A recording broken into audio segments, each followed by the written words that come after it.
10 چیزیں ایسی ہیں سننے والے کو اگر بتائی جائیں اور سننے والا اس پر غور کرے اور سوچے تو اللہ تعالیٰ اس کو اس نصیحت سے نفع پہنچاتا ہے. 10 چیزیں سن لیں. لوگوں کو اللہ کی نعمتیں یاد دلائیے تاکہ وہ اللہ عز و جل کا شکر کریں. کس نے دی زمین؟ کس نے دیا آسمان؟ کس نے دولت دی؟ کس نے آنکھ دی؟ یہ ساری نعمتیں اللہ کی دی ہوئی ہیں. اور اگر چاہتے ہو کہ اللہ مزید نعمتیں عطا فرمائے تو قرآن کہتا ہے لئن شکرتم لازیدنکم، تم شکر کرو اللہ تمہیں زیادہ عطا فرمائے گا. اور جتنی تکلیفیں آتی ہیں، توجہ چاہوں گا یہ جملہ پوری تقریر یاد رہے یا نہ رہے لیکن اس کو یاد رکھیے گا، جتنی بھی تکلیفیں آتی ہیں وہ ساری تکلیفوں کا سب سے پہلا سبب ناشکری ہے. سب سے پہلا سبب. اس کے پاس یہ، میرے پاس یہ نہیں، وہ یہاں میں بس یہی سب چلتا ہے. اور اس کو میں قرآن سے سمجھا دوں. اللہ فرماتے ہیں ما یفعل اللہ بعذابکم ان شکرتم، اللہ تم کو عذاب دے کر کیا کرے گا اگر تم شکر کرو. نادانو، تم شکر نہیں کرتے اس لیے تم تکلیف میں گرفتار ہو. شکر کرو تو اللہ تمہیں زیادہ عطا فرمائے گا. نعمتوں کو یاد کرو. یہ ہوا بغیر پیسے کے مل رہی ہے، آکسیجن بغیر پانی مل رہا ہے، یہ نعمتیں کون دینے والا؟ اللہ دینے والا. اب اس کی نہ سنے تو کس کی سنے؟ یہاں علماء تشریف فرما ہے، طلباء تشریف فرما. ایک بہت حکمت کی بات بتاؤں. اللہ عز و جل نے جبرن کسی کو نہیں کہا کہ مجھے مانو. توجہ چاہوں، جبرن نہیں کہا کہ مجھے اللہ مانو. اللہ نے عقل عطا فرمائی. انسان کے پاس تو عقل ہے نا، جانور کے پاس نہیں، انسان کے پاس تو عقل ہے. اللہ نے عقل دے دی، عقل دے دی. کافروں کو بھی اللہ نے نہیں فرمایا کہ جبرن مجھے خدا مانو. اس نے جبرن نہیں فرمایا. اس کو روزی دے رہا ہے، پانی دے رہا ہے. سورج نکلتا ہے تو تھوڑی مسلمانوں پر نکلتا ہے، سب پر نکلتا ہے کہ نہیں نکلتا؟ بارش برستی تو سب فائدہ اٹھاتے ہیں، آکسیجن سے سب فائدہ اٹھاتے ہیں، مسلم اور نان مسلم، اللہ کو ماننے والے اور نہ ماننے والے. اے اللہ، جب تو اتنا سب کچھ دے رہا ہے تو اپنے آپ کو منواتا کیوں نہیں ہے جبرن؟ تو اللہ فرماتے ہیں میں نے عقل دی اور یہ ساری چیزیں عطا کی تاکہ عقل سے بندہ سوچے تو صحیح، میں اس کو نہیں مانتا پھر بھی مجھے روزی دے رہا ہے، پھر بھی مجھے آکسیجن دے رہا ہے، پھر بھی مجھے پانی دے رہا ہے. کون ہے یہ سب دینے والا؟ کون ہے؟ اب جب وہ عقل کا استعمال کرے گا تو پھر اس کا وجدان کہے گا کوئی تو ہے جو مجھے دے رہا ہے، وہی دینے والی ذات کا نام اللہ ہے. اللہ ہے. تو جبرن اللہ نے نہیں منوایا، نعمتیں دی. دیکھو ان نعمتوں کو، کون ہے یہ نعمتیں دینے والا؟ کون ہے ہوائیں چلانے والا؟ کون ہے سورج کو پیدا کرنے والا؟ تلاش کرو. جب تم دیکھو گے تو تمہیں وہی ذات نظر آئے گی جسے ہم اللہ عز و جل کہتے ہیں. تو اللہ کی نعمتوں کا شکر ادا کرو. دکھ اور تکالیف کا ثواب بتائیں تاکہ صبر کریں. اب بخاری شریف کی ایک حدیث سنا دو تاکہ آپ سمجھیں. میرا ایک ٹاپک ہے انشاءاللہ، میں اس پر مطالعہ کر رہا ہوں. ہر دکھ میں ایک نعمت، میرا موضوع ہے انشاءاللہ، پھر کبھی میں عرض کروں گا قرآن و حدیث کی روشنی میں. ہر دکھ کے پیچھے ایک نعمت چھپی ہوئی ہے، کوئی دکھ ایسا نہیں. تو اب یہاں فرمایا گیا کہ لوگوں کو نصیحت کرو. کس طریقے سے؟ اپنے بچوں کو، گھر والوں کو، دوستوں کو، سامعین کو یہ نصیحت کرو. اللہ کی نعمتیں یاد دلاؤ. کتنی نعمتیں اللہ نے دی، زمین، آسمان، چاند، سورج، تاکہ ان کے اندر شکر کا پیدا ہو اور اس کا رابطہ اپنے رب قدیر سے مضبوط ہو جائے. دوسری چیز، دکھ اور تکالیف کا ثواب بتائیں تاکہ صبر کریں. آپ کو بتاؤں، یہ ہماری سوچ ہے کہ تکلیف اس کو آتی ہے جس سے اللہ ناراض ہوتا ہے. اور میں بخاری شریف کی حدیث پیش کر دوں. یہ حدیث تو آج تک آپ نے سنی ہوگی کہ من یرید اللہ خیرا یفقہہ فی الدین. اللہ جس بندے سے بھلائی کا ارادہ فرماتا ہے اسے دین کی سوجھ بوجھ عطا کر دیتا ہے. لیکن آج بخاری شریف کی ایک حدیث اور سنا دو. اللہ جس بندے سے بھلائی کا ارادہ کرتا ہے اس کو مصیبت میں گرفتار کر دیتا ہے. من یرید اللہ بہ خیرا یصب منہ اور یصب منہ یصب منہ. اللہ جس بندے کا قال، اللہ جس بندے سے بھلائی کا ارادہ فرماتا ہے اس کو مصیبتوں میں گرفتار کر دیتا ہے. اس لیے کہ مصیبت پر صبر کرنے کا جو اجر ہے وہ کسی عمل کا اجر ہے ہی نہیں. اور صبر کرنے والے کو انسان سلام کرے یا نہ کرے، فرشتے قیامت کے دن سلام کریں گے اور کہیں گے سلام علیکم بما صبرتم فنعم عقبی الدار. تو دکھ میں انسان مایوس ہو جاتا ہے. اسے بتاؤ کہ دکھ اور تکلیف میں صبر کرنے پر اللہ نے کتنا اجر رکھا ہے. تیسری چیز، گناہوں کی سزا اور عذاب سنائیں تاکہ گناہوں سے باز آ جائیں اور ان سے توبہ کریں. وہ لوگ جو گناہوں میں ڈوبے ہوئے ہیں ان کو بتاؤ کہ گناہوں کا عذاب کیا ہے اور گناہوں کی وجہ سے اللہ عز و جل کیا سزا عطا فرمانے والا ہے تاکہ بندہ اس سے بچنے کی کوشش کرے. اسی طریقے سے ہمارا سب سے بڑا دشمن کون ہے؟ تو قرآن کہتا ہے ان الشیطان للانسان عدو مبین کہ بے شک شیطان انسان کا کھلا ہوا دشمن ہے.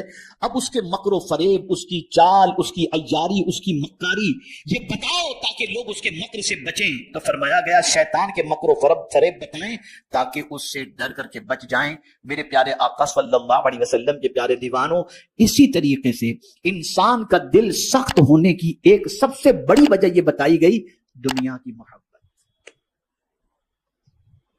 یہ جس دل میں پیدا ہو جائے وہ بہت سخت دل ہو جاتا ہے، اتنا سخت دل ہو جاتا ہے کہ پھر کسی کے قتل پر بھی آمادہ ہو جائے گا، کسی کا مال کھانے پر بھی آمادہ ہو جائے گا، اور بڑھتے بڑھتے یتیم کا بھی کھا جائے گا، مسکین کا بھی کھا جائے گا، بیوہ کا بھی کھا جائے گا، سب کا کھا جائے گا. یہ ہے دنیا کی محبت. ایسے انسان کا دل بہت سخت ہو جاتا ہے. اسی لیے حضور صلی اللہ علیہ وسلم نے صحابہ کے قلب کا جو تزکیہ فرمایا اس میں سب سے پہلے حب دنیا کو ان کے دل سے نکالا. تو فرمایا گیا دنیا کی بے ثباتی اور بے وفائی سمجھائیں تاکہ اس میں دل نہ لگائیں لوگ. بتاؤ یہ دنیا ختم ہونے والی ہے، دنیا پرماننٹ رہنے والی ہے، دنیا پرماننٹ رہنے والی ہے. ایک سور میں ساری دنیا ختم، سب فنش ہو جائے گا. اب یہاں یہ جملہ یاد رکھیے گا، علماء خاص طور پر میں گزارش کروں گا توجہ کے ساتھ، اور طلبہ بھی یاد رکھیں گے تو بڑا فائدہ ہوگا. زندگی بھر اسے اپنی کتاب کے اندر نوٹ کر کے رکھیں.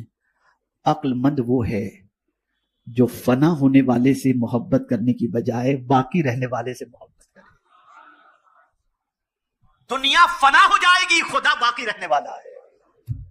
جو باقی رہنے والا ہے اس سے محبت کرو. اسی لیے مومن کی تعریف اور مومن کی کیفیت قرآن نے بیان کی. والذین آمنوا اشد حبا للہ، جو ایمان والا ہوگا وہ اللہ سے ٹوٹ کر محبت کرے گا، بے انتہا محبت کرے گا. اور یہ دنیا فنا ہونے والی ہے. چھٹی چیز، موت کو ہر وقت یاد رکھا جائے تاکہ روانگی کی تیاری جاری رکھی جا سکے. میں آپ کو یہاں پر بتاؤں، ابھی ایک پروگرام میں ہم گئے تھے، ایک ساتھی نے کہا حضرت آپ کا وقت اتنے بجے کا ہے، ٹریفک بہت زیادہ ہے، ہم تھوڑے تاخیر سے پہنچیں گے، لیٹ ہو جائیں گے. تو مجھے ایک آیت یاد آ گئی. اللہ کا شکر ہے بسا اوقات کوئی نہ کوئی آیت یاد آ جاتی ہے. تو میں نے ان سے کہا، میں نے کہا بھائی میں تو دنیا کے بارے میں تھوڑا سا سوچا تو ٹائم پر تو مجھے کوئی چیز نظر نہیں آئی، چاہے وہ فلائٹ ہو، چاہے ٹرین ہو، چاہے آدمی ہو، تھوڑا بہت تو پلس مائنس ہو جاتا ہے.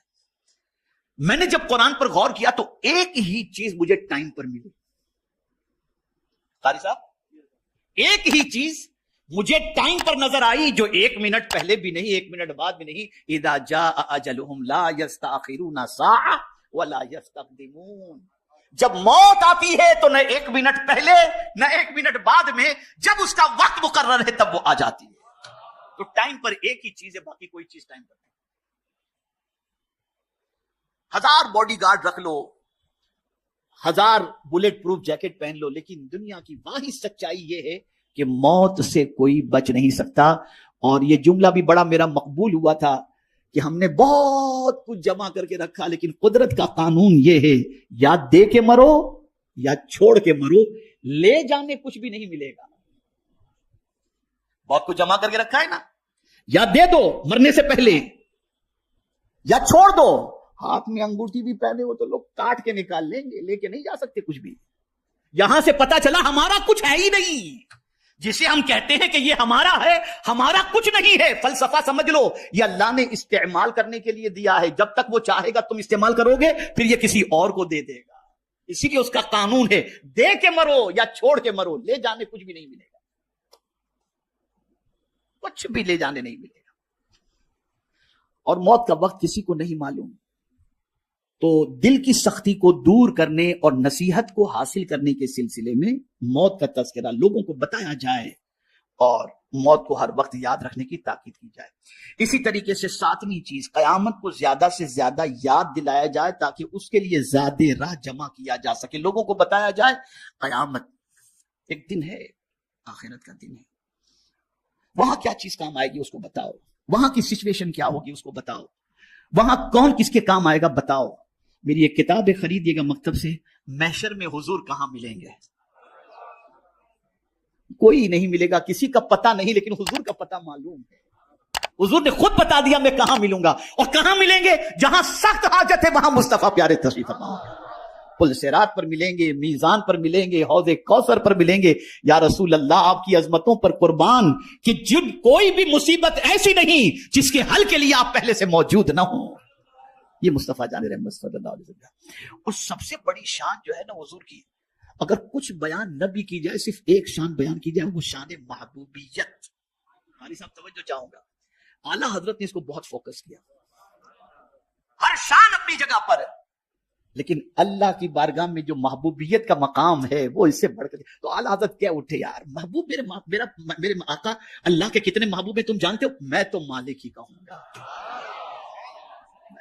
اتنے محبوب، میں تو مالک ہی کہوں گا کہ وہ مالک کے حبیب، یعنی محبوب و محب میں نہیں میرا تیرا۔ اگر مولا نے سورج غروب کر دیا، محبوب نے اشارہ کیا، سورج پلٹ کر آ گیا، تو محبوب سے نہیں فرمایا میں نے ڈبا دیا تو نے نکالا کیوں؟ اس لیے کہ محبوب محبوب ہے، میں تو مالک ہی کہوں گا کہ وہ مالک ہے، یعنی محبوب و محب میں نہیں میرا تیرا۔ تو قیامت میں حضور کام آئیں گے صلی اللہ علیہ وسلم۔ تو اس موقع کی کیفیت کو بتاؤ، وہاں کے حالات کہ کوئی کسی کے کام نہیں آئے گا۔ اور خاص طور پر میں دو چیزوں کا ذکر کر دوں، یوم لا ينفع مال ولا بنون، قیامت کے دن نہ مال نفع پہنچائے گا، نہ بیٹے نہ اولاد نفع پہنچائے گی، الا من اتى الله بقلب سلیم۔ دیکھیے بات قلب کی آ گئی، جو اپنا سلامتی والا دل لے کر کے آئے گا، یہ دل قیامت میں اس کو نفع پہنچائے گا۔ تو دل اگر سخت ہو جائے تو اللہ خیر فرمائے، اللہ خیر فرمائے، اس دل کی سختی سے اللہ خیر فرمائے۔ آٹھویں چیز، دوزخ کے عذاب کے حالات بتائے جائیں تاکہ ان سے بچ سکیں۔ اب پہلے ہی میں نے عرض کر دیا فویل للقاسیۃ قلوبہم، ویل، یہ ویل کیا ہے؟ خرابی کے معنی بھی، اور ایک اعتبار سے ویل جہنم کی اس وادی کا نام ہے جس سے جہنم بھی دن میں 70 مرتبہ پناہ مانگتا ہے۔ تو جس کا دل سخت ہو جائے، جس کے دل پر اللہ اور اس کے رسول کی باتوں کا اثر نہ ہو، اسے ڈرنا چاہیے اپنے ٹھکانے کے بارے میں۔ 9ویں چیز، بہشت کی نعمتیں سنائی جائیں تاکہ انہیں رغبت ہو۔ جنت کی بہاروں کے بارے میں بتایا جائے، کیا کیا جنت، شرابن طہورا۔ سب سے بڑی چیز تو یہ کہ یہاں تو یار کہیں بیٹھو تو کوئی اچھی بات، کوئی اس نے آپ کے بارے میں یہ کہا، فلاں نے یہ کہا، tension tension tension tension tension. جنت ایسی جگہ ہے وہاں کوئی ٹینشن نام کی چیز ہے ہی نہیں، کوئی ٹینشن کی بات نہیں۔ آدمی چاہتا ہے کہ دنیا میں میری تمنا پوری ہو، توجہ چاہوں گا اس جملے پر، آدمی چاہتا ہے دنیا میں میری تمنا پوری ہو، اللہ فرماتے تو دنیا میں جو چاہتا ہوں وہ تو کر، جنت میں تو جو چاہے گا میں وہ کروں گا۔ تو ہماری تمنا پوری ہونے کی جگہ دنیا نہیں جنت ہے۔ وَلَكُمْ فِيهَا مَا تَشْتَهِي أَنفُسُكُمْ وَلَكُمْ فِيهَا مَا تَدَّعُونَ، جو چاہو گے اللہ تمہیں عطا، اور کوئی محنت بھی نہیں کرنی، کمانے بھی نہیں جانا، خیال ہوا کہ یار یہ مل جائے تو فوراً سامنے آ جائے، یہ قیامت۔ آخری بات، ہر بات کو خوف و رجا کے درمیان رکھا جائے، یعنی کبھی اللہ تعالیٰ کی عظمت و ہیبت کا تصور دلایا جائے تاکہ اس کا خوف دل میں پیدا ہو، کبھی اللہ کی رحمت اور مہربانی بتائی جائے تاکہ اس سے امید ہو۔ جو پند و نصیحت 10 امور پر مشتمل ہو تو اہل ایمان کو اس سے بہت بڑا فائدہ ہوگا۔ یہ 10 باتیں ایسی ہیں کہ اگر ایمان والے کے سامنے یہ 10 باتیں رکھی جائیں تو ایمان والے کو فائدہ پہنچے۔